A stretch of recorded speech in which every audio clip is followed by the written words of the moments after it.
as Mad Maxx had recently been arrested for his alleged involvement in the grisly hit of rival Black Mob rapper HERBOs, who had been shot in the face almost 20 times in July 2017 and left to pass. Why would you shoot somebody in the face 20 times? Like, why? Like, oh my God, bro. Like, y'all like some wild pit bull dogs. Bam was at and it was cracking, man. I was sitting here waiting on Corner to call me, man. Watch this. As soon as I get good into the reaction, she gonna hit me up, bro. Anyway, man, we back, man. We back with some good content. Back on the second reaction channel. Y'all make sure y'all tap in. Like the vid, sub it up, man. Ring that bell, because I don't want y'all to miss these bangles. Fresh off that clock, man. Fresh off of work, bro. But I didn't really have time to come holler at y'all on this channel. So I was like, you know what? As soon as I get off of work, I gotta go do that. I gotta do that. Back with some crazy content, man. Back with another documentary, bro. And I've been hearing a lot about this guy, man, over the years. You feel me? A lot of good. Well, really no good.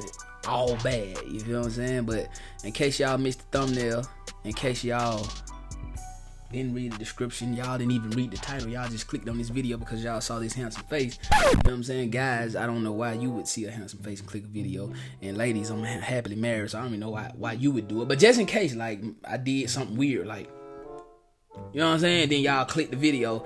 We talking about that boy, G Herbo partner, man. We talking about Nlmb Mad Maxx.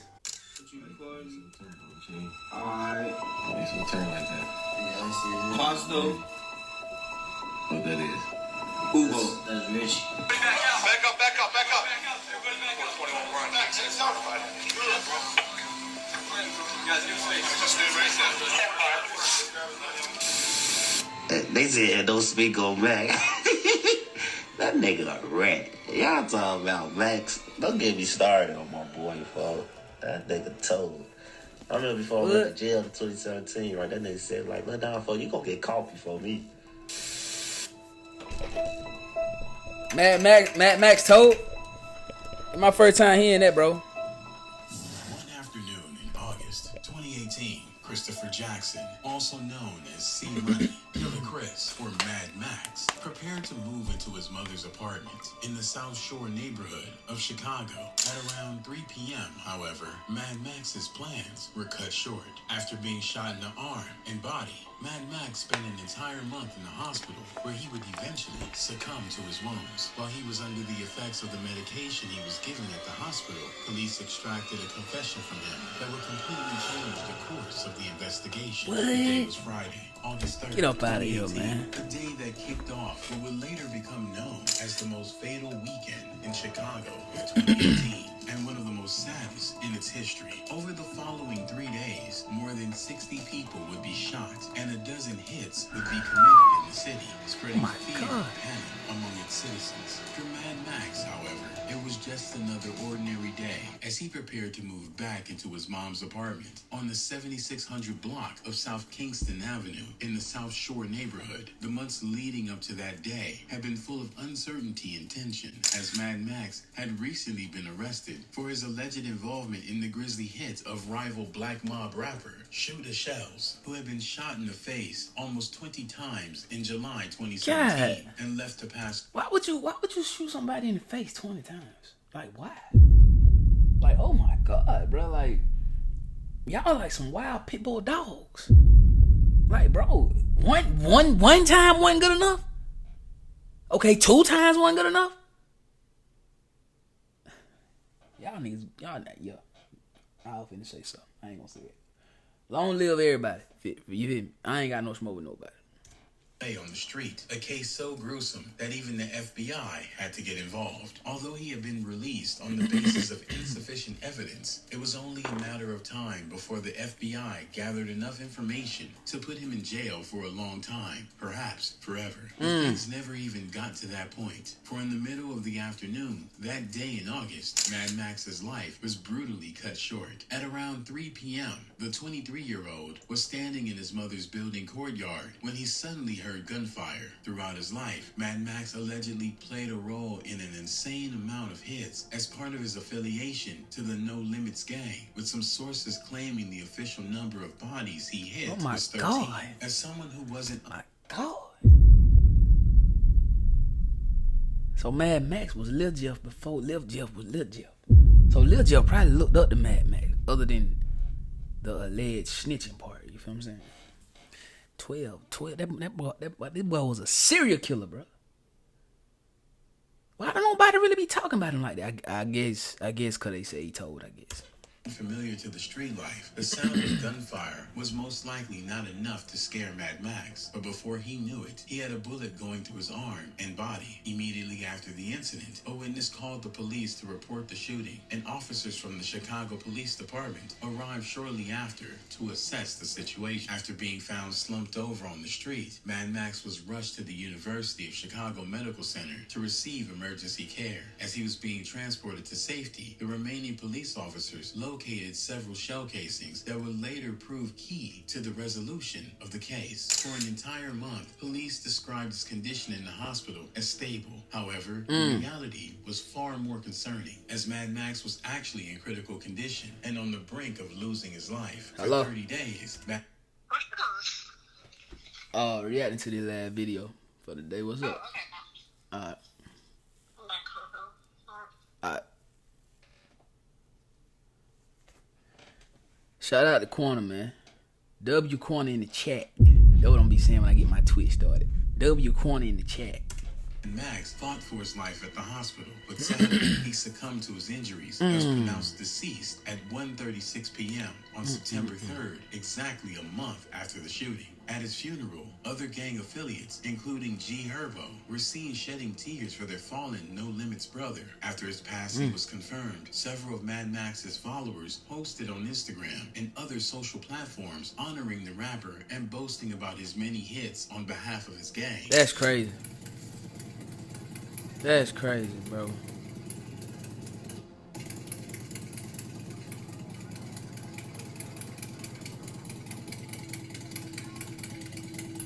Following the farewell service, a few Nlmb members even paid for a plane to fly a banner over the terror town in Chicago, reading "See Money, Nlmb for life." Mad Max had become involved with No Limits from a very young age. I ain't gonna count. That's dope. That was dope. Even though, you know, he was a serial killer, that's dope that his guys got the banner to fly over Chicago, bro. That's dope, bro.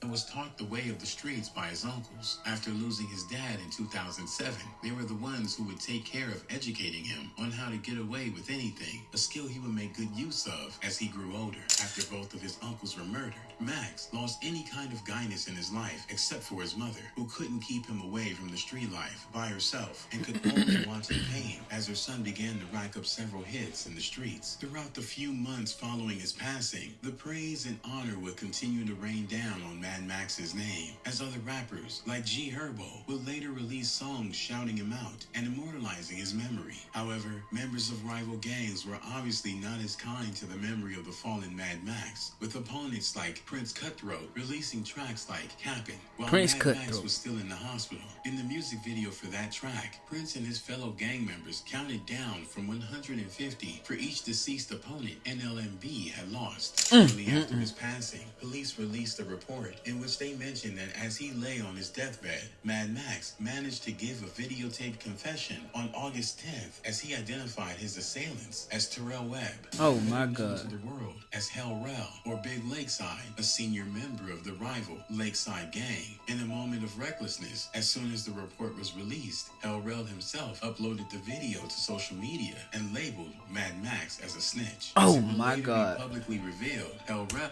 Bro gave up.